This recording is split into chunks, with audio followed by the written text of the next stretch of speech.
Bump, bump, Bump, bump, ba-da-dum, bump, ba-da-dum, bump, bump, bump, bring. ring. Kind of a melancholy bendy on a Wednesday morning. No lasers this morning because the Dodgers did not No. win. The World Series is all tied at 2 games apiece after the Blue Jays took a 6-2 victory on Tuesday night at Dodger Stadium.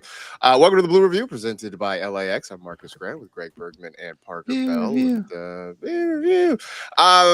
Frustrating night. Last night, Greg, you and I talked about it for a little bit. Parker, I know you were out at the stadium. Curious, Parker, what was the vibe there? I know personally, I felt coming into last night just sort of emotionally spent from everything that happened on Monday. I don't know if everyone else felt the same. Curious kind of what the atmosphere was like out there.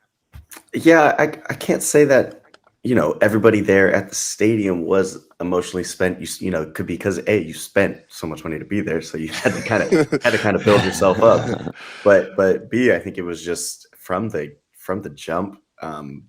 You got a couple good innings, and then it just turned into a lot of people were sat.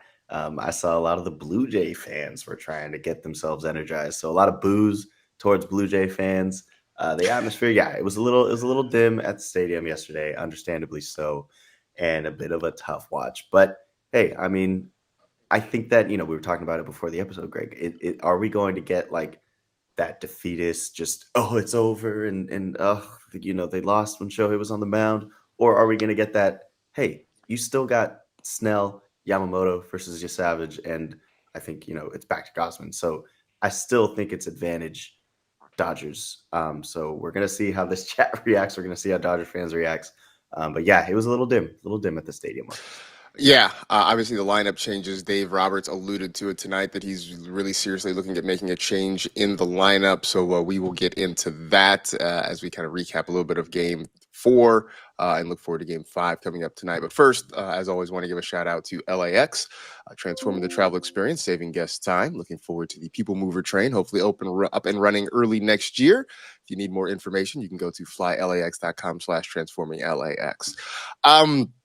Let's, Greg, start with last night, though, just because, that was the last thing we saw. And I think the last thing we saw really was an offense that just didn't show up. And I don't know if this was a hangover from Monday, if this was just a continuation of the struggles they've been having in the postseason. But for whatever reason, I mean, they got one run early. They got one run at the end when it sort of didn't matter. But in between that, there just was nothing to speak of offensively. Yeah, there wasn't a lot going on there. And so I'm just looking through the play-by-play of last night because I felt like there was guys on base. And there was. In every inning except for the 5th, 7th, and 8th, they had a guy or multiple guys on base in every single inning. And we talked about this last night, but I know there's different people that are in there right now. But it's all about approach. And the approach is not one that is a winnable approach. Yes, they have one but in games when it's a tight game, like a 2-1, and the home run ball is not working for you, you are not getting that at the time. You can't rely on it. Have to get singles. You have to keep the line moving along. And again, 5th, 7th, and 8th were the only innings that they didn't have one or two guys on base, but just never got that big hit. It was never the hit that just said, okay, we're going to put 2 on you. Oh, we're going to get those crooked numbers by manufacturing runs, not a crooked number by hitting a 2 or 3 run shot. I wish that I could say it was just last night, but this has been basically the entire postseason, including and going all the way back to Cincinnati. It was a little bit better, but there has been consistent not getting of hits unless it's by the home run. And if you're going to live by the home run, you're going to die by the home run. And they absolutely lost last night by the home run. They had Bieber. They had multiple times. We said this in Game 1 against Savage. They had him. They had him on the ropes. They had the moment. There was a couple of moments. One single would have gotten it to all fall apart. Instead, uppercut swing, pop out, fly out, pop out, fly out, pop out. And is not how you're going to win games. Even though we talk about the home run, I mean, Parker, the Dodgers have out-homered the Blue Jays in this series. The difference is the Toronto home runs always seem to come with somebody on. I think most, like, was it like 5 of 7? I think it is Dodger home runs, something like that, have all been solo home runs. So even by hitting the home run, they're just not getting enough guys on base, or at least they're not hitting those home runs when they have those guys on base, and that seems to make a difference. Yeah, well, I mean, you just look at the postseason. It's just yesterday kind of encapsulated it. I mean, you can't get anybody around Ohtani. Obviously, he went over 3 yesterday, but just in general throughout this series, you can't get anyone on, whether it's Pages or, I mean, even behind Shohei, you're not getting anybody on. So there's just, I know that there were people on bases, but in the timely moments, there weren't people on base. And it's tricky because it's like this Blue Jays team, they grind, and that's how they play baseball. They grind their way out, use the whole field. I mean, there were just times that they were spraying to right field the entire time. And you're sitting here watching the Dodgers, and they can barely hold their bat on their shoulders. And there's so many articles today, so many tweets that like it was a hangover from the 18 inning. I mean, I think at this point it's just not an excuse because the Blue Jays also played 18 innings. But to your point, Greg, because of the approach that the Dodgers take at the plate, it does feel like a hangover because, yeah, they're sure hitting the ball hard. I think Spiegel put out a good tweet about it yesterday. Like at the beginning of the game, 9 of the 10 hardest hits were the Dodgers. It's just if you're continuing to just swing as hard as you can and get warning shot bombs, hey, maybe change your approach and you might be able to get some more runs. I mean, that's all it is at this point. It's like, guys, let's try to just put the ball in play, as Marcus used to say later in that September, when it was that September stretch of dread. Put the ball in play. Yeah. Going back and looking at the final scores from this postseason, the Dodgers scored 10 runs and 8 runs in sweeping the Reds. Since then, they've only scored more than 5 one time, and that was the 18 inning game. They scored 6 runs on the Freddie. The 6th run was the Freddie Freeman home run. That's the only other time they have had more than 5 runs in a game. Basically 2 games. Yeah. Right. It took essentially 2 games for them to get to 6 runs in that one. So I mean, the offense really is kind of a big glaring weakness. And I was thinking about this last night, Greg. I mean, just from a flat out aesthetic standpoint, just watching these two teams, the Blue Jays have been, I think, the better baseball team. I mean, in terms of just doing all the little things. I think on paper, I think the Dodgers are a better, more talented club, but I think through 4 games, even though it's even, the Blue Jays have played better baseball. Yeah, I mean, they've been playing. Their defense has definitely been better. Way too many mistakes on the Dodgers side. They've made a couple as well, but for the most part, Ernie Clement over at third base doesn't let anything past him. Nothing gets by him. They're making great. Varsho is making great plays in the outfield. Barger has a massive arm in right. There's a whole, and Vladdy's made some great plays. Defensively, they have played better than the Dodgers. And offensively, we're talking about approach. Their approach, especially with 2 strikes, is way, way, way better than ours. And it was really encapsulated by what you saw with Jimenez. Jimenez in that 7th inning, when that game was completely up for grabs at that point. 2-1 game in the 7th inning. All you have to, like, Shohei got 2nd and 3rd, and then that's when it all kind of fell apart. I understand we blame Bonda. That's a really, really tough situation to get out of. Especially against a team that just doesn't has such a great 2-strike approach. Jimenez just flattened his back, got the ball over both Muncy and Mookie, and that was it. Now the wheels are starting to turn, and they just kept piling on, added 4 runs in that inning, got the crooked number that we've been all looking for, and that's the way that they win games. Now, also, it is a 2-2 series. It is not 3-1. They have not lost the series. It is 2-2. They won 2 in a row after they lost one. They lost game 1, won 2 in a row. So this is all very, very possible. We've seen you Savage. I don't want to get down on it. I know last night was frustrating, but this series is now a 3-game set. I think we've seen the Dodgers win 2 of 3 before. Right. Yeah. And that was so, like, last night, like I said, I think I was emotionally spent coming into the game last night after, the marathon on Monday night. And while I thought the Dodgers would win and hoped the Dodgers would win, I was not surprised to see the Blue Jays do what they did. As you mentioned, Parker, just grind out at bats, right? They were not going to lay down. I mean, they said after Monday night, John Schneider just straight up said, look, the Dodgers won a game. They didn't win the World Series. And I think they came into the game with that approach. But also, as they fell behind, when they gave up the 4 runs in the 7th inning, and it was 6-1 at the time, I was disappointed. I don't think I was just livid, just because I'm like, okay, worst case scenario, this game they don't come back. It is still 2-2. You do still like your starting options for the next couple of games, right? You're coming back with Blake Snell, who you have to believe is going to be better than he was in game 1. You're coming back with Yamamoto, who has just been lights out throughout the entire postseason. So that part of it you do have to like. It's the offense that now you have to address, which, Parker, you were there last night after the game, and one of the big questions put to Dave Roberts was about lineup changes. Now, I don't know if I know you tweeted it last night. I don't know if we have it that we can run. Graham, I don't know if you have the Dave Roberts clip from last night. I'd love to play that. I've got to make a decision. Essentially, am I going to play Andy? Am I going to play Cole? Or am I going to play Miggy Rowe? So just kind of trying to think through all that stuff and net it out and see what gives us the best chance to move. So, I mean, there it is, Parker. People were in the chat asking for it last night. It's been a big topic of conversation. I mean, mostly centered around Andy Pages at the bottom of the lineup. It sounds like he may not be in the lineup today, Parker.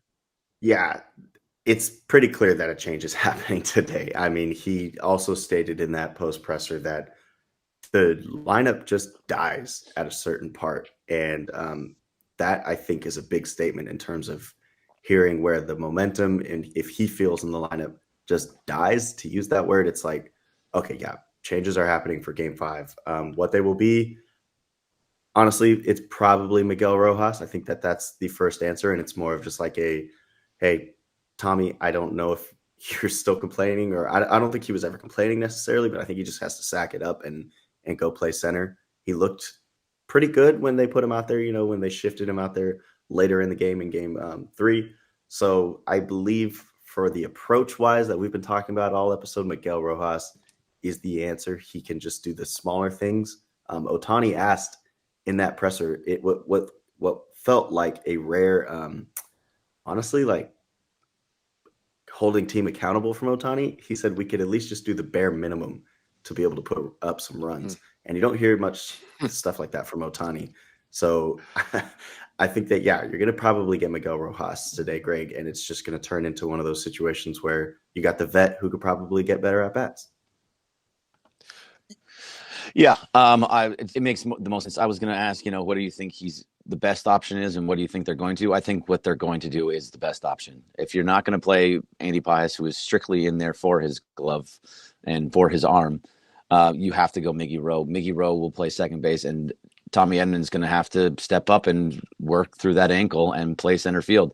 That is your best lineup that you can put out there. It's the only thing you really can do. Miggy Rowe is a professional hitter, and he hit very, very well this year. He was actually one of the more consistent Dodgers through the year, and especially when we needed them, when we needed him to play, he was lights out. He was solid the whole way through.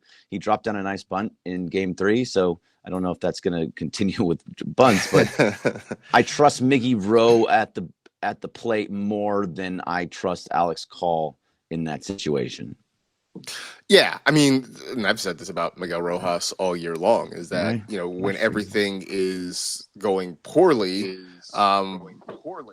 he tends to give them good at bats, right? When the rest of the team is struggling and can't seem to find it, Miguel Rojas will give you a quality at bat. It might not always end in a hit, but he's going to be up there. He's going to work the count. He's going to take some good swings, and he'll put the ball in play, at least give you an opportunity. And I think it's interesting with Dave Roberts talking about the lineup dies at a certain point. I think we can sort of pinpoint that, right? Like after Tommy Edman, the bottom part of the order is not doing it. Kike Hernandez, Kike Tober seems to have vanished later in the month.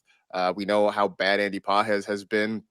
so far in this postseason, even going back to the end of the regular season, right? I mean, this is a thing that stretches back into mid to late September with Pages. So, I mean, that's a big part of it. The other part of it, Greg, too, back at the top of the lineup, Mookie Betts has to get going. I mean, because the Blue Jays are going to continue to pitch around Shohei. Even if they don't walk Shohei, they're not going to just offer him up anything to hit. So there's going to be a chance for Mookie to hit with guys on base. He at some point has to figure out how to line those pop-ups out and just somewhere touch grass with the baseball. Oh, you're muted. He's muted. Oh, yeah, we lost her. There it is. Anyway, I mean, Parker, I'll ask you the same question. I mean, Mookie's got to figure it out at some point, right? Because that's as much as the bottom of the order has struggled. You're got a big hole in the top of the order right now too. Yeah, not great, and I know that was what Muncy had to say as well last night after the game. Just not great. Who has only 3 hits and 17 at bats as well. So yeah, it's a bigger story than people are saying. It's not just Mook. I know that we're talking about scapegoats here in the chat and such. And yes, it has been rough. Without Mookie, this offense just can't go along. Freddie had to save the day in the 18th inning, and that's just what the Dodgers offense has been as of recent. And I mean, Ohtani has a point, man. We just got to do the bare minimum, and I just keep harking on this episode. Just shorten up that bat, just get some swings that are looking better, because it's been pop-up Mookie the entire series, and it's beginning to be really, really tough to watch. I know that it started off with good vibes when we got to LA, the Roberto Clemente Award and everything, but good vibes only get you so far. Let's just go out there and get some hits. Yeah, I think you're back now, Greg. Yeah, so everything that Parker's saying was absolutely right. It's just whatever he has to do to get back out of that mindset that he had at the beginning of the year when he said, just screw it all. I'm just here to help my team win. Yep. That's the approach that he needs to have here, because he's fully back to the pop-out Mookie that we saw for most of this year.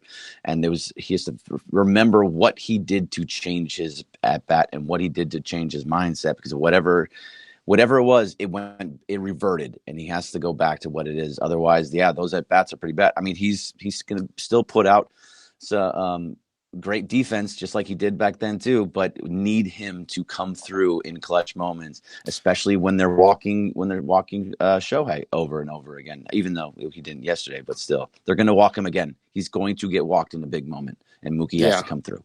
He's going to get walked in a big spot. And I think yesterday they were willing to attack him just because Shane Bieber is so pinpoint with his control. Like, he can hit his spots and that sort of thing, where, some other guys on the staff, I mean, Sir Anthony Dominguez pretty much just grooved one and Shohei launched it on him. So I think they're definitely willing to attack a little bit more. I'm curious to see if Trey Savage is going to be willing to be aggressive and go after Shohei tonight. Well, we'll find out. I mean, Greg, any thoughts of maybe flip-flopping Shohei and Mookie and putting Mookie at the top of the lineup? Just because he seems, I mean, he has said in the past he feels more comfortable hitting leadoff. Would Dave do that? Yeah, I think it's just too late to do something like that. He is such a force to be, whether he gets a home run or they walk him, you're getting a base runner for the most part. I mean, obviously he strikes out, doesn't do anything, but it feels like that's just not on the table. That's just not an option. Now they could surprise and do something like that, but in my mind, you keep the top the same. I think you go back, you make your lineup what it looked like in Game 3. Was with changing up a little bit at the bottom, where you have Teo in the 6th spot, and so it's Shohei, Mookie, Freddie, Will Smith, Muncy, Teo. I think that's the way your 6 should be at there, and then it can be Tommy, Kike, and then hopefully Miggy Rowe at the bottom. I think you'll get a better guys at the bottom with Miggy Rowe at the bottom. You might get a little bit of help, but no, I personally do not make that switch with Shohei and Mookie. So tonight, Game 5 of the series, it is a rematch of the Game 1 pitching matchup. Blake Snell getting the ball for the Dodgers. Trey Savage getting his second start of the World Series, going for the Blue Jays. And Parker, we talked about this before. The Dodgers had all sorts of guys on base against Savage. He walked 3. He gave up 4 hits. Gave up just the 2 runs, though, in those 4 innings because, again, the Dodgers just not able to come up with the big hit. Did you get the sense there's a little bit of frustration? Is it maybe they take it out second time around on Savage? Yeah, I mean, we have this conversation about just individual games as well on a more micro level. Like when they see that pitcher for the 3rd time, generally they are better. It obviously didn't work out last night, as when they first saw Bieber for the 3rd time, they went 1, 2, 3, and that was a very tough inning to watch. But yes, I think that, yes, you got Blake Snell at home, who's very comfortable. I think he's absolutely going to shove. And then you got a rookie who's having to play at Dodger Stadium, which is going to be a very tough environment to play at because these Dodger fans do not want to see another loss at home. And again, that's why you play. It's a 7-game series. To have to go Blake Snell versus Yamamoto, Blue Jays got a tough road ahead of them. While the offense may be struggling, you have 2 pitchers who could legit pitch borderline, complete games and like near perfect games at this point. So this is advantage Dodgers. I get that it's going to be dim, as I said at the beginning of the season, but yeah, Marcus, this is our beginning of the episode. Yeah, this is Dodgers' advantage. Couple other things.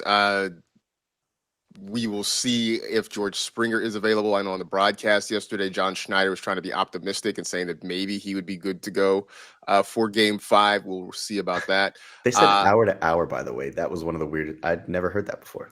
I mean, that feels like them trying to remain optimistic about it. I don't know. I've never strained an oblique or anything like that, but just from what I have seen and what I have heard, just seems like that would be really optimistic. The other silver lining to this, Greg, is that after pitching in back-to-back days, there's little to no chance that Blake Trinan gets called out of the bullpen tonight. Darn. You mean the guy that multiple times, it's not the first time this year either. This is multiple times this year when he needed to get 1 out. 1 out. And he just gives up hit after hit after hit. It's the other times it was 3 hits when he was supposed to get 1. I think last night was 2 hits that he gave up when you just needed 1 out. The guy is just done. He's done. He's spent. Like, I know there's going to be a moment where he's going to come in again because he has to get that 1 out or whatever it is. But he's just not trustworthy. He cannot go again. Now, we haven't gotten into it. We only have a couple minutes left. But honestly, I really feel like the way that Dave Roberts used this bullpen. Now, it was in no way a punt, but once it started to get out of hand, he's like, I'm not using any more leveraged arms for tomorrow. Everybody, Bonda is not the guy that he once was. So Bonda, the 2 guys that you trust, you trusted at the very top of the trust tree most of the season. By the end of the season, we're at the bottom of the trust tree. We're Bonda and Trinan. So now it's none of those guys. Everybody else is healthy. They can go, and then they're going to have a day off, and they're going to be able to do it again on Friday. So I feel really good about this game just based off of bullpen usage, what you have there. And it just feels like if they can get to Trey Savage and they can get a good start from Blake Snell, this could and should be a Dodgers win based on all of those different things. They just have to put the ball in play when you get guys in base and to your point, find grass. Yeah. So, look, in theory, guys like Robleski should be available. Roki Sasaki back available. Enriquez available. Will Klein, I guess, in theory, is available as well. Yeah. So they do have some arms at their disposal if and when they need them tonight. But ideally, Blake Snell takes it most of the way. The offense shows up. And then what happens on the back end is less consequential than it otherwise would be. But either way, we will find all of that out tonight. And we'll be back tonight to talk about it with you after the game is over. But appreciate everybody jumping in. I know it's kind of an emotional group right now. I understand it. Everybody's got opinions and thoughts. We appreciate you jumping in the chat and sharing those with us here this morning. But that's going to do it for this edition of the Blue Review presented by LAX. Stick around. So Down on Cap Morning Extravaganza coming up here on the ESPN LA YouTube channel. Thanks to Graham for getting us up and on this morning. But thanks to you in the chat. Thanks to LAX. For Parker Bell, for Greg Bergman, I am Marcus Grant. It's been the Blue Review. We will see you tonight here on the ESPN LA YouTube channel. Of course, back again tomorrow morning to recap it all here at 6:30 a.m. Go Dodgers. See you tonight. Go Dodgers. See you.